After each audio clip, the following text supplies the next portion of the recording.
San Ignacio, Mulegé, this is like way cooler than anything I experienced north, and that just put the bug in me to keep going.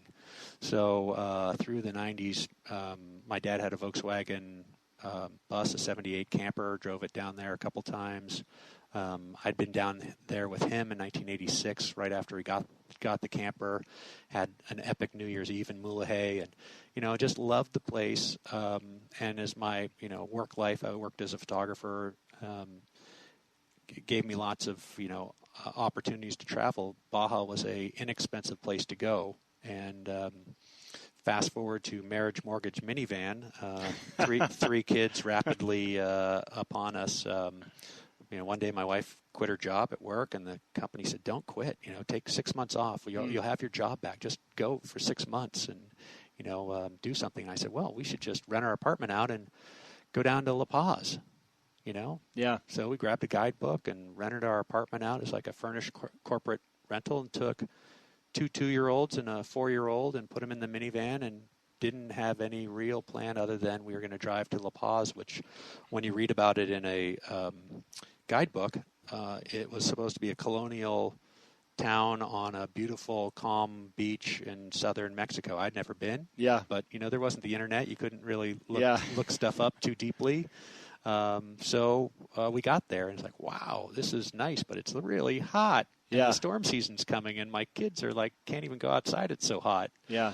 So we moved on from La Paz and drove around the peninsula and ended up in Todos Santos for a month, and really chilled out there and didn't have a plan, didn't know where we were going to go, and just out of total crazy luck, the guy, the writer whose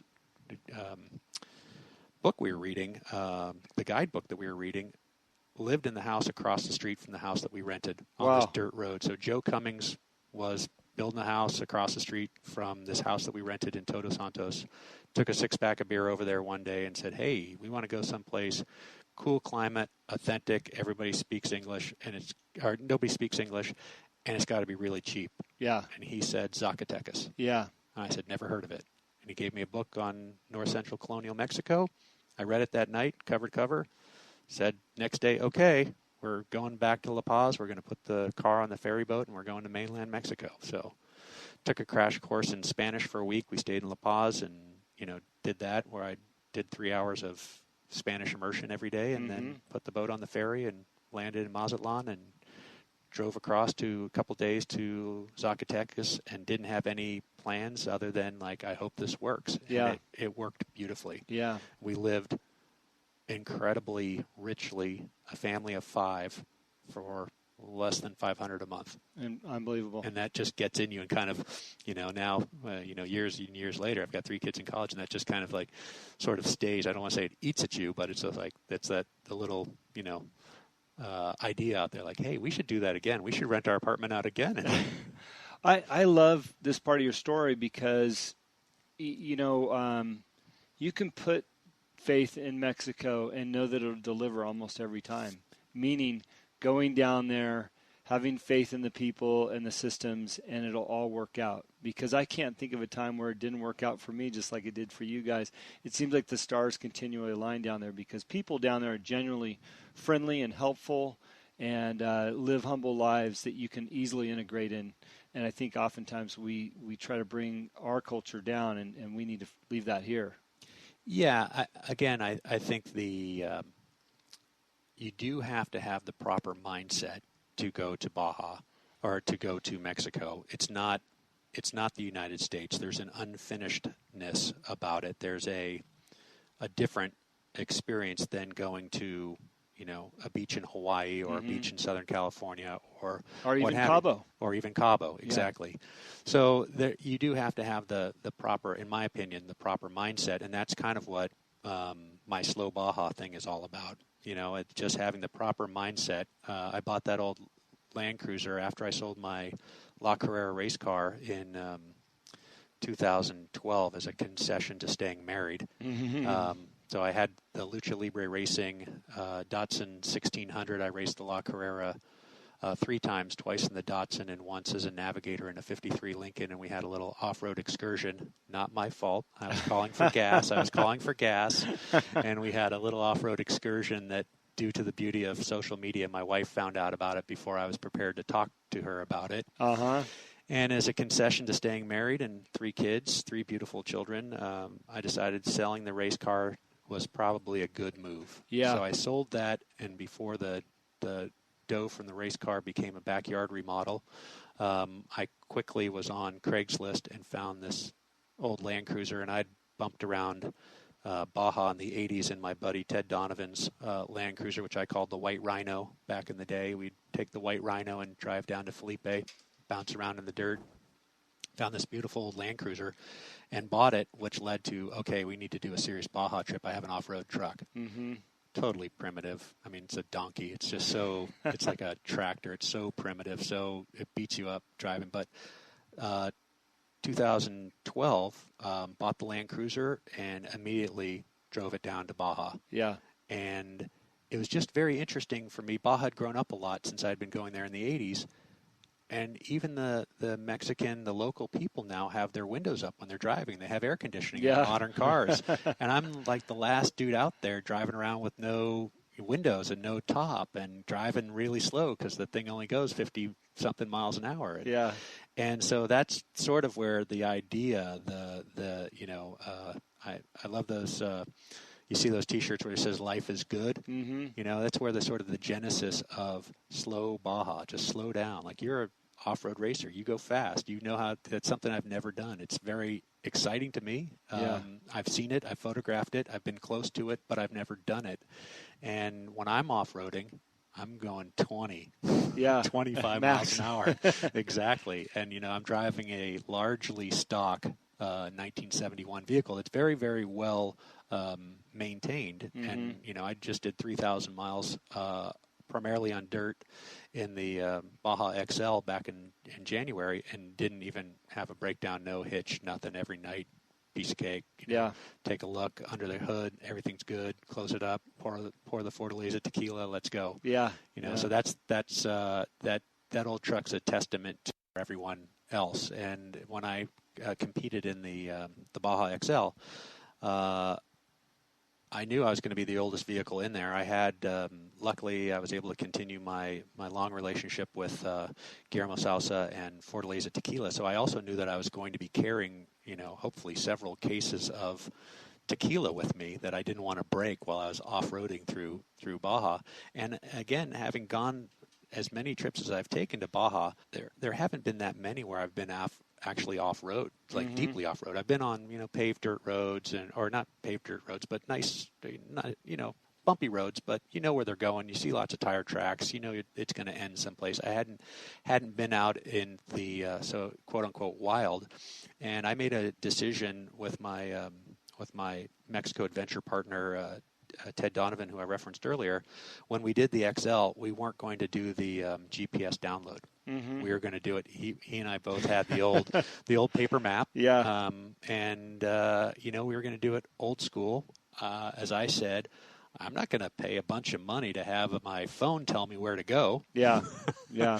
So, A, I didn't have a bunch of money, and B, when you're really slow like we are, you have to do something else. And so we decided that we would do our own thing. We would compete. We'd be there. But the party was going to start when we arrived, and we pulled out the Fortaleza, and we had that mindset. And if we stopped and had tacos on the way, or if we didn't collect the points for this location or that location, it's cool. We were there. We were doing it, and we were doing it in style. Yeah, that's there's a lot of people that race the Nora race that are of the same mindset. It's funny because Nora always gave you the GPS download, and they decided one year that the last leg from La Paz to Cabo that we would be on a map, right, the old school way. And I thought, okay, well, I'm going to stack the deck because I've won that race a few times. I'm going to have Andy Grider ride with me, who's done Dakar, and he's on the bike. His career very successful. Used to reading notes, and so he was my navigator. I got to tell you, we got so screwed up and lost a few times. It's amazing how fast the world goes by when you're running 100 miles an hour. But we laughed, had a good time. But I was certainly glad the next year when they brought the GPS back. So kudos to you for doing it the old-fashioned way, because it's a rare skill, and you really have to pay attention to the terrain and kind of know where you're going. Well, as one serious off-roader told me as he blazed by in his Polaris, he said, everything at night is bigger and scarier in Baja. And the other area that I should have spent money that I got hung up on, aesthetics, I should have got some rigid lighting or some serious lighting, which I didn't do because my truck is so old school, and I thought those lights are just going to look wrong. And then if I got the regular, KCs, I was going to have to upgrade all the alternator and do all this stuff. And anyways, I was running out of time and money, et cetera, et cetera. So I did it basically stock headlights, no off-road lights. And you know why they're off-road lights? Because you need them. Yes. So while we were reading our paper maps with our headlamps, lost someplace after San Ignacio, out in the middle of nowhere, really wondering what the heck I had gotten myself into, not being able to see more than 15 feet in front of the truck. And it was just so big and scary, and we were so tired, and you just start wondering, like, what the heck are you doing?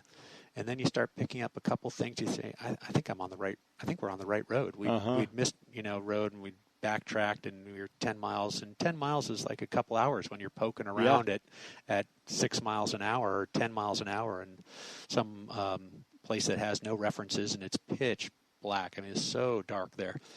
And then, we came into this, we were pretty sure we were on the right road, and we came up over this rise, and there's a tiny light on the road, like a tiny little light, and we were going slow anyways, and there were two dudes who were in the Baja XL, who anytime I thought like this was tough in my Land Cruiser, these dudes were on Vespas. Oh man.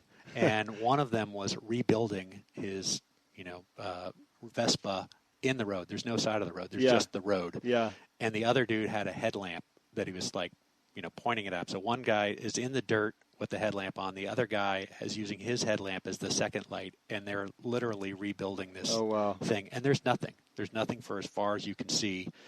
And so we stayed there for several hours idling with our high beams on while he rebuilt the thing. And these racers came by, and each one of them would say, "Everybody okay?" "Yep, everybody's okay." And off they'd go. And, I thought, what happens if they aren't okay? What happens if he doesn't get this thing going?